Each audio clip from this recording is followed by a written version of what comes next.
The Wise Men of Gotham. Of buying of sheep.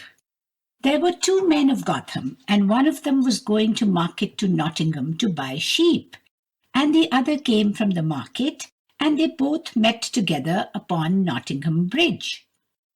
"Where are you going?" said the one who came from Nottingham. "Marry," said he that was going to Nottingham, "I am going to buy sheep."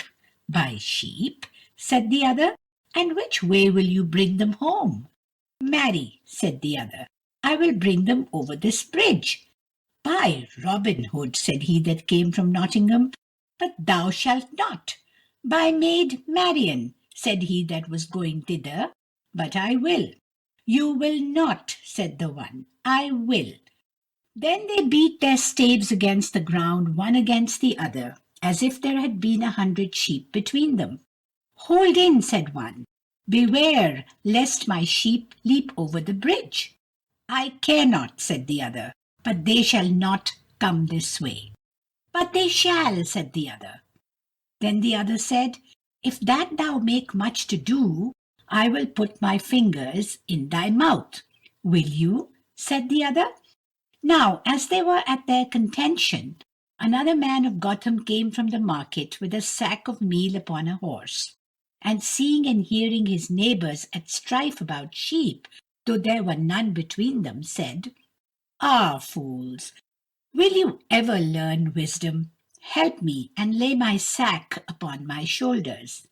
They did so, and he went to the side of the bridge, unloosened the mouth of the sack, and shook all his meal out into the river.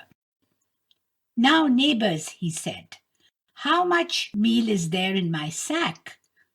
"Marry," said they, "there is none at all."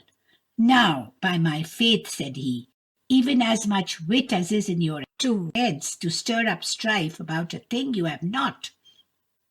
Which was the wisest of the 3 persons? Judge yourself. Of hedging a cuckoo.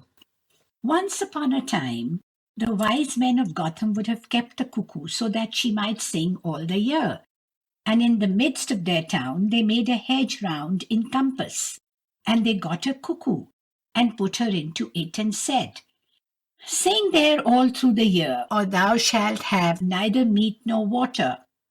The cuckoo, as soon as she perceived herself within the hedge, flew away. "A vengeance on her," said they. "We did not make our hedge high enough." Of sending cheeses. There was a man of Gotham who went to the market at Nottingham to sell cheese, and as he was going down the hill to Nottingham Bridge, one of his cheeses fell out of his wallet and rolled down the hill. "Ah, gaffer," said the fellow, "can you run to market alone? I will send one after another after you." Then he laid down his wallet and took out the cheeses, and rolled them down the hill. Some went into one bush, and some went into another. "I will charge you all to meet me near the market-place." And when the fellow came to the market to meet his cheeses, he stayed there till the market was nearly done. Then he went about to inquire of his friends and neighbours and other men if they did see his cheeses come to the market. "Who should bring them?" said one of the market men. "Marry themselves," said the fellow. "They know the way well enough." He said, "A vengeance on them all. I did fear to see them run so fast, that they would run beyond the market. I am now fully persuaded that they must be now almost at York." Whereupon he forthwith hired a horse to ride to York, to seek his cheeses where they were not. But to this day no man can tell him of his cheeses. Of drowning eels. When Good Friday came, the men of Gotham cast their heads together what to do with their white herrings, their red herrings, their sprats, and other salt fish. One consulted with the other, and agreed that such fish should be cast into their pond, which was in the middle of the town, that they might breed against the next year, and every man that had salt fish left cast them into the pond. "I have many white herrings," said one. "I have many sprats," said another. "I have many red herrings," said the other. "I have much salt fish. Let's all go into the pond or pool, and we shall fare like lords next year." At the beginning of next year, following, the men drew near the pond to have their fish, and there was nothing but a great eel. "Ah," said they all, "a mischief on this eel, for he has eaten up all our fish." "What shall we do to him?" said one to the others. "Kill him," said one. "Chop him into pieces," said another. "Not so," said another. "Let us drown him." "Be it so," said all. And they went to another pond and cast the eel into the pond. "Lie there and shift for yourself, for no help thou shalt have from us." And they left the eel to drown. Of sending rent. Once on a time, the men of Gotham had forgotten to pay their landlord. One said to the other, "Tomorrow is our payday, and what shall we find to send our money to our landlord?" The one said, "This day I have caught a hare, and he shall carry it, for he is light of foot." "Be it so," said all. "He shall have a letter and a purse to put our money in, and we shall direct him the right way."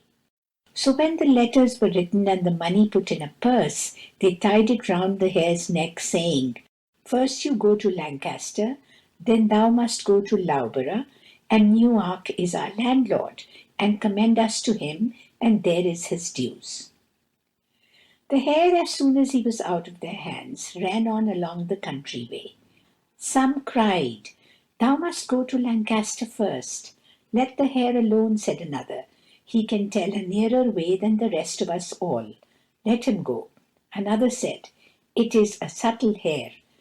Let her alone. She will not keep the highway for fear of dogs." Of counting. On a certain time there were 12 men of Gotham who went fishing, and some went into the water, and some on dry ground. And as they were coming back, one of them said, "We have ventured much this day wading. I pray God that none of us that did come from home be drowned." "Marry," said one, "let us see about that. 12 of us came out, and every man did count 11, and the 12th man did never count himself." "Alas," said one to another, "one of us is drowned." They went back to the brook where they had been fishing, and looked up and down for him that was drowned, and made great lamentation. A courtier came riding by, and he did ask what they were seeking, and why they were so sorrowful. "Oh," said they, "this day we came to fish in this brook, and there were 12 of us, and one is drowned." "Why," said the courtier, "count me how many of you there be." And one counted 11, and did not count himself. "Well," said the courtier, "what will you give me if I find the 12th man?" "Sir," said they, "all the money we have." "Give me the money," said the courtier, and he began with the first, and gave him a whack over the shoulders, that he groaned, and said, "There is one," and he served all of them that they groaned. But when he came to the last, he gave him a good blow, saying, "Here is the 12th man."